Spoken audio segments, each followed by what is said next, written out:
Sevachalar seriyada bo'lsa 1-2 speakingga rasm tasvirlayotganda kirish qismini struktura o'rgatgandim. Ana endi birinchi rasmni tasvirlashni o'rgataman. Xullas, sizlarga yana bir marta eslatib o'taman, shu hozir ko'rsatgan narsam bu shablon emas, bu struktura va ko'pincha rasmlarga, deyarli barcha rasmlarga idealni tushib beradi. Xullas, ko'rib turganingizdek, bu struktura hozir o'qib beraman. Aynan birinchi rasmni tasvirlash uchun bu struktura orqali siz odam nima qilayotganini va qayerda bu holat sodir bo'layotganini bemalol shu struktura orqali aytib bersangiz bo'ladi. Ko'rib turganingizdek, yashil rang bilan men strukturani yozib qo'ydim va oq rang bilan siz yozishingiz kerak bo'ladigan gapni ajratib qo'ydim. Misol uchun, in the first picture I can clearly see that there is yoki there are, ya'ni odamni soniga qarab, misol bu yerda hozir bitta odam o'tirgani uchun men bu yerda there is dedim va a girl dedim, ya'ni qiz bola bir marta bittasi o'tiribdi va shu sababli a girl dedim.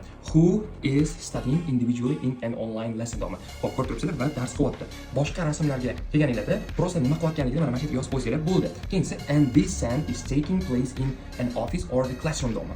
Demak, ko'rib turibsizlar, ofisga ham o'xshayapti, sinfga ham o'xshayapti. Shuning uchun prosta taxmin qilib or deyapman-da va qayerda bu sodir bo'layotganini sizlarga aytaman. Xullas, yana bir marta aytib o'taman, bu shablon emas, bu struktura, ideal struktura. Aynan shunaqa strukturalarni o'rganmoqchi bo'lsangiz, men Telegram kanalimga hammasini tashlab qo'yganman va kursimda ham o'rgatib qo'yganman. Bu materiallarni olish uchun shunchaki 30 sonni yozib qo'yarsangiz, obuna bo'lib, men sizga o'zim tashlab qo'yaman. Faqat obuna bo'lish esingizdan chiqmasin, chunki bot SMS jo'natmasligi mumkin.